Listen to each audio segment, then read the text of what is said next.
Hello, നല്ല മാമ്പഴ പുളിശ്ശേരിക്കുള്ള മാങ്ങ റെഡി ആയിട്ടുണ്ട്. അപ്പോൾ ഇന്നത്തെ വീഡിയോ എന്ന് പറയുന്നത് മാമ്പഴ പുളിശ്ശേരിയാണ്. അപ്പോൾ നമ്മളിന്ന് നല്ല പുളി മാങ്ങ വെള്ളത്തിലിട്ടത് നല്ലോണം കഴുകി തോലൊക്കെ ചെത്തി നമുക്കത് പുളിശ്ശേരി എങ്ങനെ വെക്കുക എന്നുള്ളത് നോക്കാം. അപ്പോൾ എല്ലാവർക്കും ഈ വീഡിയോ ഇഷ്ടപ്പെടുകയാണെങ്കിൽ ലൈക്ക് ചെയ്യുക, ഷെയർ ചെയ്യുക, സബ്സ്ക്രൈബ് ചെയ്യുക കേട്ടോ. ഓക്കെ, അപ്പോൾ നമ്മൾ മാമ്പഴമൊക്കെ നന്നായി തോലൊക്കെ ചെത്തി കുറച്ച് പൂണ്ട് ഇങ്ങനെ വെച്ചിട്ടുണ്ട്. ഇനി നമ്മൾ ഈ ചട്ടിയിലേക്ക് ഇട്ട് കൊടുക്കാം. അപ്പോൾ ചട്ടിയിലാണ് നമ്മൾ വെക്കുന്നത്. അപ്പോൾ ഇതിങ്ങനെ ചട്ടിയിലേക്ക് ഇട്ട് കൊടുത്തിട്ടുണ്ട്. ഇനി അത് വേവാൻ ആവശ്യമായ വെള്ളം ഒഴിച്ചു കൊടുക്കാം.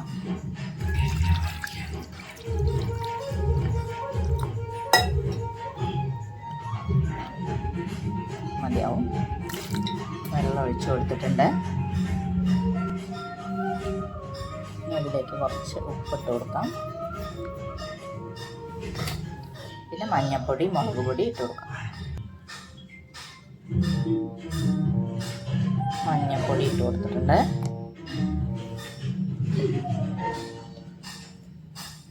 അതുപോലെ കുറച്ച് മുളക് പൊടി ഇട്ട് കൊടുക്കാം. നമുക്കിതിനെ അടുപ്പത്തേക്ക് വയ്ക്കും. അപ്പോൾ തേങ്ങ റെഡി ആയിട്ടുണ്ട്. അപ്പോൾ അതിലേക്ക് നമുക്ക് കുറച്ച് കടുക് ഇട്ട് കൊടുക്കാം. ഈ കടുകും കൂടി ചേർത്ത് നമ്മളിത് അരയ്ക്കണം. കടുക് ചെറുതായിട്ടൊന്ന് അരയണം. തേങ്ങ നല്ല പകുതി മുക്കാൽ അരയുമ്പോൾ അതും കൂടെ എടുത്തിട്ട് നമുക്ക് അരച്ചെടുക്കാം. അപ്പോൾ അതാണ് നമ്മൾ ഈ മാമ്പഴ പുളിശ്ശേരിയിലേക്ക് ചേർക്കുന്നത്. അപ്പോൾ നമ്മൾ തേങ്ങ റെഡിയാക്കി ചിരകി വെച്ചിട്ടുണ്ട്. അതിലേക്ക് കുറച്ച് കടുക് ഇട്ട് കൊടുക്കാം. കടുകും കൂടി ചതച്ചിട്ട് നമുക്കതിലേക്ക് ചേർത്ത് കൊടുക്കാം.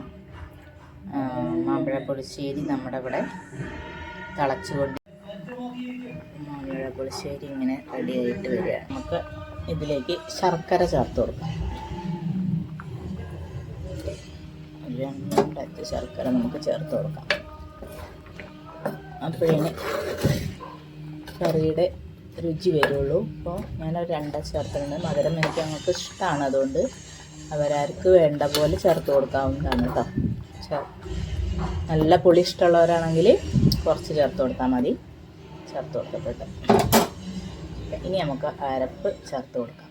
അത് ശർക്കരയിൽ നിന്ന് ഉരുകി വരട്ടെ. പിന്നെ കുറച്ച് നമുക്ക് തൈരും ചേർത്ത് കൊടുക്കാം. ഇപ്പം നമ്മുടെ ഇത് നന്നായിട്ട് തിളച്ച് ശർക്കരയൊക്കെ ഉരുകി വന്നിട്ടുണ്ട്. പിന്നെ നമുക്ക് കുറച്ച് തൈര് ചേർത്ത് കൊടുക്കാം.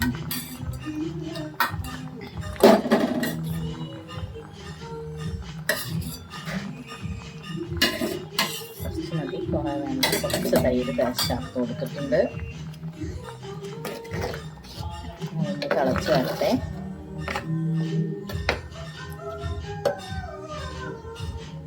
നമ്മൾ റെഡിയാക്കി വെച്ച അരപ്പുണ്ടല്ലോ, തേങ്ങയും കടുകും ചേർത്തത് ചേർത്ത് കൊടുക്കും.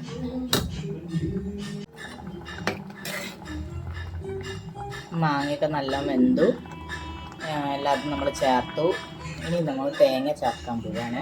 തേങ്ങ അരച്ച് വെച്ചത് ചേർക്കാം.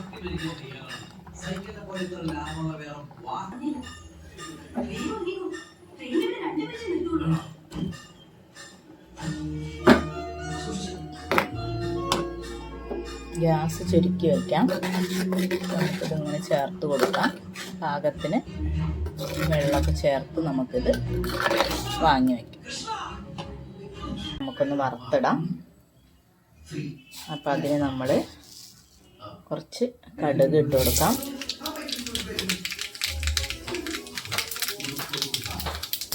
പിന്നെ കടുക് പൊട്ടുമ്പോൾ നമുക്ക് കുറച്ച് ഉലുവ ചേർത്ത് കൊടുക്കാം. കുറച്ച് ഉലുവ ചേർത്ത് വെക്കാം. പിന്നെ നമുക്ക് കുറച്ച് മുളക് പൊട്ടിച്ചെടുത്ത് കൊടുക്കാം. പിന്നെ നമുക്ക് കറിവേപ്പില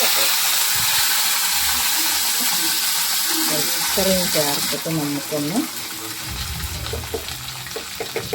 ഇളക്കി കൊടുക്കാം. ഇതാണ് ഇതിലേക്ക് നമ്മൾ വറവിടാൻ പോകുന്നത്.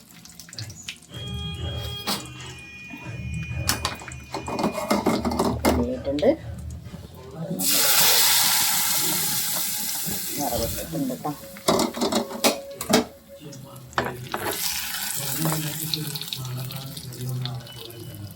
നല്ല മാമ്പഴ പുളിശ്ശേരി റെഡി ആയിട്ടുണ്ട്. അടച്ച് വെച്ച് ഇഷ്ടപ്പെടുകയാണെങ്കിൽ ലൈക്ക് ചെയ്യുക, ഷെയർ ചെയ്യുക, സബ്സ്ക്രൈബ് ചെയ്യുക കേട്ടോ. അപ്പോൾ മാമ്പഴ പുളിശ്ശേരി നിങ്ങളെങ്ങനെ വെക്കുന്നതെന്നുള്ളത് കമൻറ്റിലൂടെ അറിയിക്കുക. ഇഷ്ടപ്പെട്ടെങ്കിൽ ലൈക്ക് ചെയ്യുക. Thank you. അപ്പം ഇന്നത്തെ വീഡിയോ ഇത്രയേ ഉള്ളൂ. അപ്പോൾ എല്ലാവരും മാങ്ങ കിട്ടുമ്പോൾ മാമ്പഴ പുളിശ്ശേരി വെച്ച് നോക്കണം. നല്ല ടേസ്റ്റാണ്. ഓക്കെ.